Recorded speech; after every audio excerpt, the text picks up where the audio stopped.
Assalamualaikum warahmatullahi wabarakatuh. Selamat pagi anak-anak Ustadz yang soleh dan soleha. Apa kabar semuanya? Ya, mudah-mudahan selalu sehat dan tetap semangat walaupun pembelajaran masih dari rumah.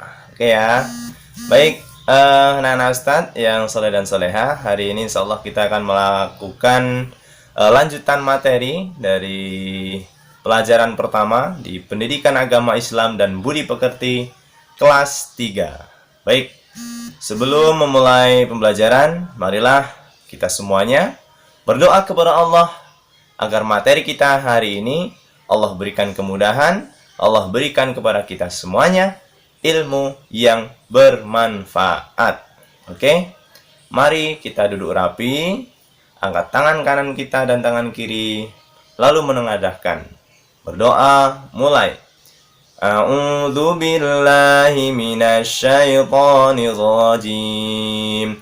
Bismillahirrahmanirrahim. Raditu billahi rabba wa bil islami dina wa bi Muhammadin nabiyyan wa rasula. Rabbi zidni ilma warzuqni fahma. Amin ya rabbal alamin. Alhamdulillah. Semoga dengan berdoa kepada Allah kita semuanya diberikan kemudahan dalam belajar. Ya, semoga ilmu yang kita peroleh menjadi ilmu yang bermanfaat dunia dan akhirat. Oke, baik anak-anak Ustadz yang soleh dan soleha, silahkan dibuka bukunya. Buku paket PAI dan pendidikan agama Islam dan Budi Pekerti di halaman keempat. Ya, setelah kita kemarin minggu lalu mempelajari tentang Isra Mi'raj, nah hari ini kita akan bahas tentang sebuah peristiwa dakwah dari Nabi Muhammad SAW, yakni perjuangan Nabi Muhammad berdakwah di kota Mekah. Nah, oke, sudah disiapkan? Kalau sudah, silahkan perhatikan apa yang akan Ustadz sampaikan. Baik, anak-anak Ustadz yang soleh dan soleha, tentunya kita sebagai orang Islam harus tahu bagaimana sejarah ya Rasulullah SAW, Nabi kita, ketika berdakwah menyebarkan agama Islam di kota Mekah pada saat itu. Nah, dalam masa dakwahnya di kota Mekah, ini ada dua masa. Jadi yang pertama masa secara strateginya secara sembunyi-sembunyi. Kemudian yang kedua adalah secara terang-terangan. Nah, kita akan bahas terlebih dahulu dakwah Nabi Muhammad SAW secara sembunyi-sembunyi. Nah, anak-anak Ustadz yang soleh dan soleha, yang pertama adalah dakwah secara sembunyi-sembunyi. Hal ini dilakukan oleh Nabi Muhammad, Nabi kita, kurang lebih selama 3-4 tahun lamanya dakwah secara sembunyi-sembunyi. Kok sembunyi-sembunyi, Ustadz? Iya, karena pada saat itu orang Arab, orang Mekah belum bisa menerima kebenaran ajaran Islam yang dibawa oleh Nabi Muhammad. Maka ketika berdakwah, Nabi Muhammad selalu mendapatkan tantangan-tantangan tersendiri. Bahkan ditentang oleh orang kafir-kafir Quraisy. Banyak juga sahabat-sahabat dari Nabi Muhammad yang masuk Islam kemudian disiksa oleh orang-orang Quraisy, ya, oleh orang-orang rombongan dari Abu Jahal dan Abu Lahab. Nah, cara dakwah secara sembunyi-sembunyi ini kurang lebih selama 3-4 tahun, dan pengikutnya juga masih sedikit, ya. Pengikut dakwah atau pengikut dari ajaran Islam ini masih sedikit. Nah, pada masa ini Rasulullah SAW mengajak masuk Islam.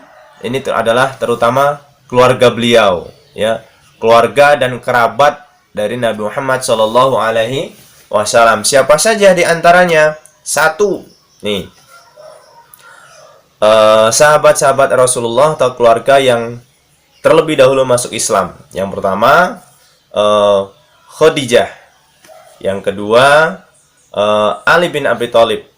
Kemudian baru Abu Bakar As-Siddiq.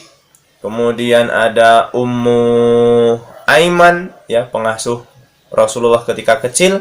Kemudian ada juga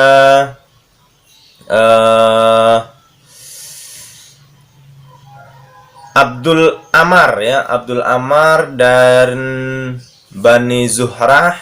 Kemudian budak yang milik si Ammar, kemudian Abu Ubaidah bin Jarrah dari Bani Haris, kemudian Utsman bin Affan, Zubair bin Awam, terus Sa'ad bin Abi Waqqas, kemudian Talhah bin Ubaidah. Nah, jadi anak-anak Ustadz, orang-orang yang masuk Islam pertama ini, ya, ada Ubaidah, Khadijah, Abu Bakar, Ali, ya, kemudian Utsman, ada Utsman bin Affan, ya, Zubair bin Awam, Sa'ad bin Abi Waqqas, Talhah. Ini dalam Islam disebut juga dengan as-sabiqunal awalun, ya, as-sabiqunal awalun. Artinya orang-orang yang masuk Islam pada masa awal, atau orang yang masuk Islam pertama kali adalah disebut dengan as-sabiqunal al-awalun.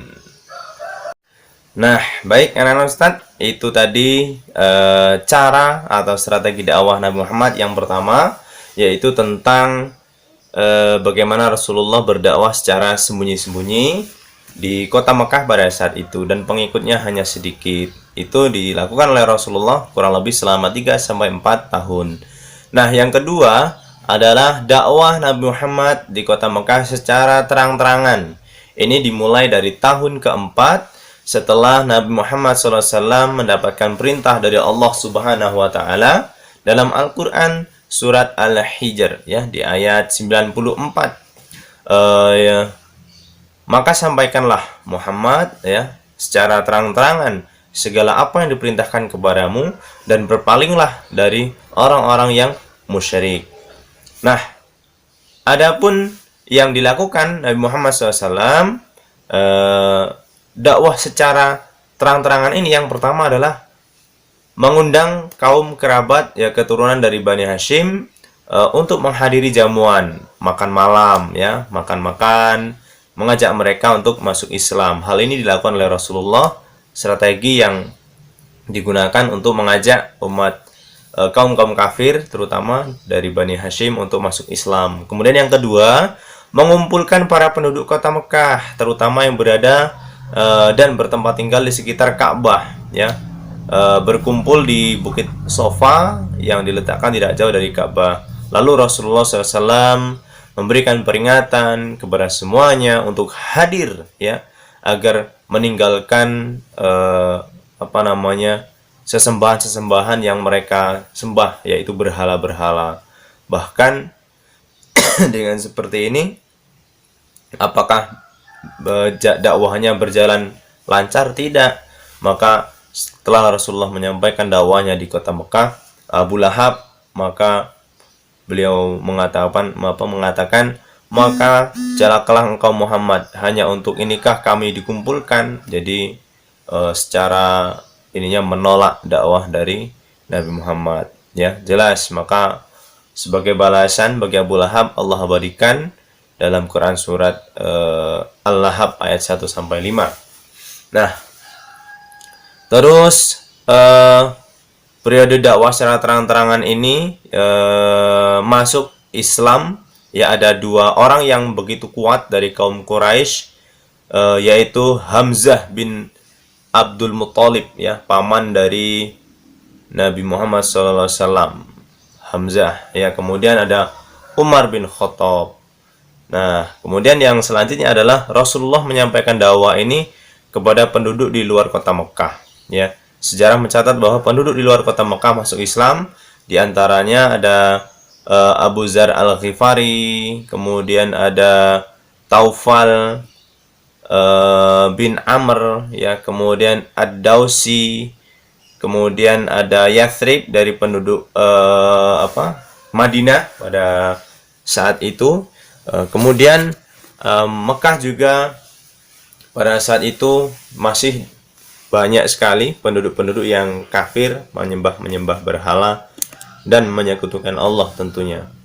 Nah, reaksi yang diberikan orang-orang kafir kepada Nabi Muhammad ketika diajak untuk masuk Islam, maka Rasulullah selalu mendapatkan hinaan. Rasulullah bahkan mendapat ejekan, diolok-olok, sampai luar biasalah dakwahnya, ya. Bahkan Rasulullah juga mendapatkan lemparan-lemparan batu dari orang kafir Quraisy. Kemudian hal inilah yang tidak menyurutkan semangat Nabi Muhammad untuk berdakwah kepada penduduk Mekah pada saat itu, sehingga Rasulullah yang dalam dakwah Islamnya beliau selalu mendapatkan tantangan-tantangan yang tersendiri, hingga akhirnya Rasulullah juga pada saat itu memutuskan untuk hijrah ke Madinah, ya, ke Yathrib. Jadi untuk meninggalkan kota Mekah, hijrah ke Madinah, dan pengikutnya masih tidak lebih dari 100 orang, sekitar 83 orang laki-laki dan 18 perempuan pada saat itu. Kemudian diajak untuk hijrah ke Madinah. Nah, selama berdakwah di Mekah, Rasulullah juga sempat melewati tahun yang sering juga disebut dengan tahun Amul Huzni, artinya tahun kesedihan, ya, dimana pada saat itu Rasulullah kehilangan orang yang ia cintai, orang yang senantiasa membantu, melindungi, yaitu paman beliau, Abu Thalib, ya, Abu Thalib. Kemudian istrinya juga meninggal, ya. Namun dengan begitu Allah juga tidak melepas perlindungan, ya. Allah selalu melindungi Nabi Muhammad SAW sampai akhir hayatnya. Nah, anak-anak Ustadz, inilah materi yang bisa saya sampaikan mengenai strategi dakwah dari Nabi Muhammad SAW. Ada dua, secara sembunyi-sembunyi, kemudian terang-terangan. Nah, oleh karena itu mohon, ya, di rumah dibaca. Kemudian poin terpentingnya adalah anak-anak Ustadz mencatat dua periode ini secara sembunyi-sembunyi, kemudian terang-terangan dicatat. Kemudian as-sabiqunal al-awwalun, orang-orang yang pertama kali masuk Islam. Kemudian as-sabiqunal al-awwalun artinya juga orang-orang masuk Islam yang pertama kali. Nah, insya Allah kita akan melanjutkan di pertemuan yang akan datang tentang sahabat Rasulullah SAW, yakni Utsman bin Affan. Ya, beliau adalah orang yang sangat luar biasa dalam dakwah Islam. Ya, oleh karena itu tetap jaga kesehatan, jaga semangat, iman, ya. Di rumah silahkan dicatat poin-poin yang sudah Ustaz sampaikan. Terima kasih. Kita tutup dengan baca hamdalah. Alhamdulillahirabbil alamin. Wassalamualaikum warahmatullahi wabarakatuh.